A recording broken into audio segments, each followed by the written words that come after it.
El trabajo que estoy haciendo, estamos haciendo con mi equipo, es centrarnos en relevar los presupuestos que llevan a eso. Yo soy de filosofía, no soy socióloga, no manejo las estadísticas y las cifras.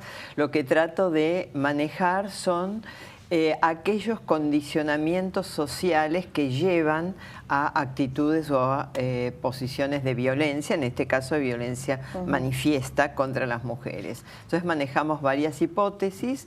Una de las hipótesis es que hay un continuo de violencia y que hay determinados umbrales donde la violencia se hace visible. La que se hace visible es la que de alguna manera se convierte en espectáculo a veces de los medios, y la otra se mantiene más solapada, más subterránea, pero que sigue trabajando y generando condiciones para la violencia.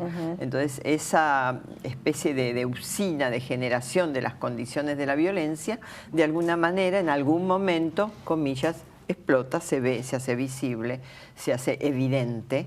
Y sí, perdón. No, sí. Claro, tú me mencionabas, por ejemplo, la forma en cómo se comunican estos hechos.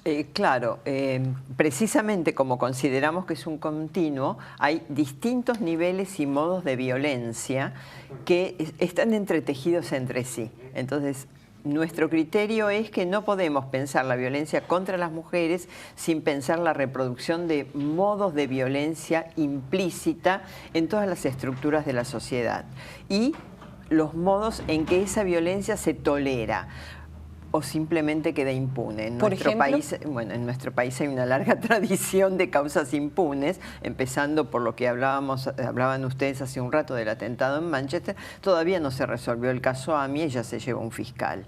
Y entonces, AMIA o Estado de Israel. Entonces, todo este tema de impunidad implícita y explícita, de solidaridades totalmente soterradas, pero que evidentemente generan espacios de impunidad, son modos de violencia que directamente o indirectamente alimentan y encubren otros modos de violencia. Porque inmediatamente, bueno, pero murió una mujer, no murieron 80 personas en un atentado. Es como si implícitamente dijeran, bueno, hay tantos modos de violencia que no se trabajan ni se resuelven, este es uno más. Sin ver que la violencia contra las mujeres, además de ser una violencia más, es una violencia muy específica. Es una evidencia contra quienes históricamente han sido el eslabón más débil de una estructura social, porque hemos accedido mucho más tarde a los derechos, al reconocimiento de los derechos, a las posibilidades incluso de educación en Argentina, de voto, cosa que Uruguay tuvo mucho antes, pero no sé cuánto haya incidido o no en la estructura social, y de cercenamiento de otros derechos como sujeto pleno que la mujer sigue sin tener o ejerce de alguna manera, yo llamaría como limitada. Es decir, no tiene un ejercicio pleno de derechos porque siempre está a prueba del ejercicio de sus derechos. ¿Qué hace, qué vota, qué dice? Qué espacios ocupa, cómo los ocupa, si tiene derecho a ocuparlos o no ocuparlos. Es decir, tiene una visibilidad política en un sentido amplio, no partidario, limitada, muy controlada, muy estudiada, muy de alguna manera acotada y siempre juzgada. En consecuencia, al no actuar como un sujeto pleno, tampoco tiene otros derechos plenos en el ejercicio, en la libertad del ejercicio, que son modos encubiertos y sutiles de violencia que menguan autonomía de sujeto. Impacta que las mujeres están muriendo, sin embargo hay quienes dentro de la sociedad cuestionan y dicen, bueno, pero también las mujeres matan, también hay hombres que mueren. Sí, ahí hay dos cuestiones. La primera cuestión que yo señalaría es que la violencia contra las mujeres no es una violencia entre iguales. Es una violencia entre iguales formales desde hace, no sé, 50, 60 años, pero que históricamente siguen siendo vistas como inferiores y como de alguna manera avanzando sobre derechos naturales de otros, que son los varones. Entonces, esta sensación de que se avanza sobre los derechos naturales de otros genera resistencia. Obviamente, directa o indirectamente, en todos genera resistencia, y en los menos conscientes de los derechos y de cómo autolimitar sus propios privilegios, evidentemente esto genera situaciones más devastadoras. Cuando digo más devastadoras, quiero decir que en lo social y lo colectivo y en lo individual.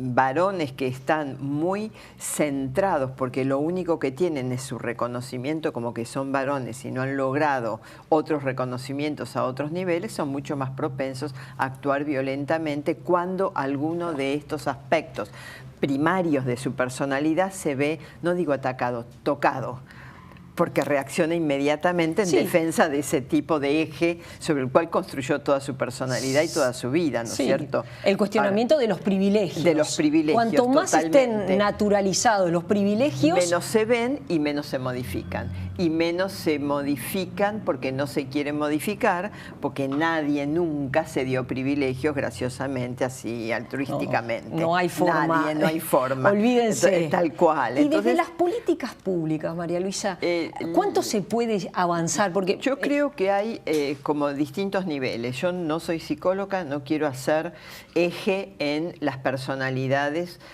Yo no creo que sean patológicas, yo creo que son emergentes de tramas mucho más profundas, pero no soy psicóloga y no quiero entrar en esto. Las políticas públicas yo creo que se tienen que coordinar. Se tienen que coordinar porque yo no puedo bloquear o limitar una violencia contra las mujeres si no limito y no trabajo sobre otras áreas de la violencia. En este momento la reproducción de la violencia en los adolescentes es tremenda en Argentina. Ya va desde el lenguaje al trato, a las actitudes cotidianas, al no ver el entorno que tienen porque están enfrascados en un celular o en algún tipo de mecanismo tecnológico de internet que me supera, obviamente, pero se necesitan planear estas políticas donde lo primero que tiene que haber, además de socialización en modos no violentos, incluso en el uso del lenguaje o empezando por el uso no violento del lenguaje, en de qué manera la autoafirmación de estos jóvenes varones se hace en términos de desacreditación de la otra, es decir, de las chicas. Y las chicas que asumen un paradigma masculino y se tornan violentas respondiendo al mismo nivel. Entonces hay una serie de, comillas, rasgos tradicionales, comillas, femeninos, que siempre son epocales, que también se están modificando en las generaciones muy jóvenes y no nos damos cuenta cuánto esto escala en violencia. Donde siempre, históricamente, el eslabón más joven son las mujeres, precisamente porque son las que no naturalmente ocupan sus lugares, sino que hay como una sensación de que avanzan sobre los lugares legítimos de los otros. Estaba leyendo la prensa argentina, más concretamente en página 12, un informe interesante que se puede aplicar también a nuestro país, y es cómo han ganado terreno en las pantallas de nuestros países las telenovelas turcas que reproducen un modelo, una estructura patriarcal de mujer sometida, y ese esquema de estructura social muy antigua que responde además a paradigmas de otras sociedades, empieza a calar en el Río de la Plata, digo, porque es un fenómeno en Argentina y en Uruguay. Dos cosas. Una, responde a necesidades identificatorias. La necesidad identificatoria, por un lado, de los varones, de identificarse con un hombre absoluto al cual nada se le niega, y de algunas chicas de la fantasía de, oh, qué belleza me eligieron. Es decir, como una búsqueda de reconocimiento de quien posee la autoridad, que es un varón, en este caso un varón absoluto y todopoderoso. Por otro lado, yo no sé si es tan ajena a nuestras estructuras, porque las estructuras patriarcales de todas las sociedades se modelizan, es decir, histórica y socialmente se organizan de distinta manera, pero la estructura de inferiorización de las mujeres y de pasar, esto que decía McKinnon en Estados Unidos, de pasar de objeto a sujeto, se da en todas las sociedades y además se da con avances y retrocesos, y esto es algo que cuesta entender. No es que siempre fue así de la misma manera, sino que se avanzó y se retrocedió. Y yo en este momento creo que tendríamos que tener cierto cuidado de los espacios que se han ido ganando, porque me parece que hay sacudones sociales, el miedo que citaban hace unos minutos, y las crisis económicas son dos momentos claros en los cuales se vuelve a recomponer la sociedad y a tomar el control de quienes se supone que han avanzado demasiado y que en consecuencia parte del deterioro de los problemas les competen. Es decir, cuando vos al responderme y al no querer obedecerme provocás que yo te desamarree o que te grite, es también las mujeres que se han ido del hogar y ocupan los lugares laborales de los varones, hacen que la estructura social se desmembre, no sea lo que era, no haya autoridad, o la separación de la separación de las parejas, de la familia. Me quiero separar. Claro, eso claro. genera una crisis, una tormenta muy importante. Sobre todo cuando la separación es de lo que se llama de común acuerdo, es decir, que no tiene que haber un causal, no tengo que probar que, no sé, que fue infiel, que descumplió sus roles naturales en el hogar y en la maternidad, de proveedor o de cuidadora, que son los dos roles estereotipados. Sí, que tenemos. Entonces ahí se avanza muchísimo en esta idea de que la sociedad, si se descompone o si hay descomposición social, tiene que ver porque alguien no ocupa su lugar natural.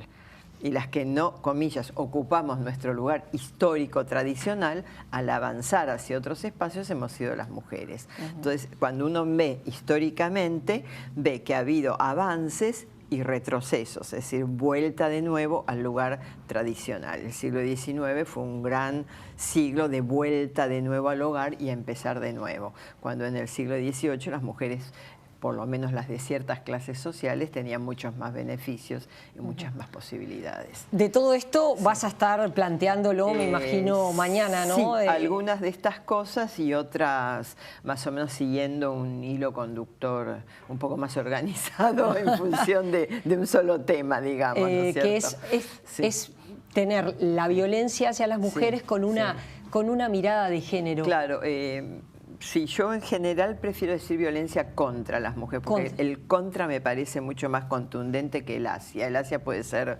suavecito, una flor va hacia, en contra no va una flor, es contra, no es hacia, es contra. No lo sé, en Argentina se usa hacia y yo tengo mi personal crítica al uso del término, ¿no es cierto?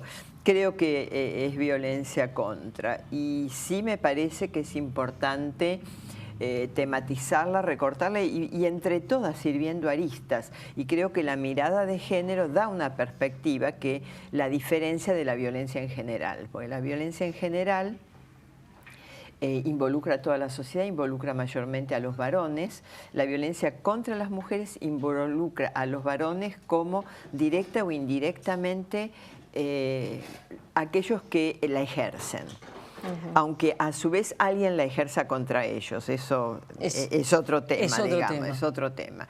Pero mayoritariamente es la que ejercen los varones históricamente contra las mujeres, y que puede ser simbólica o puede ser física, digamos.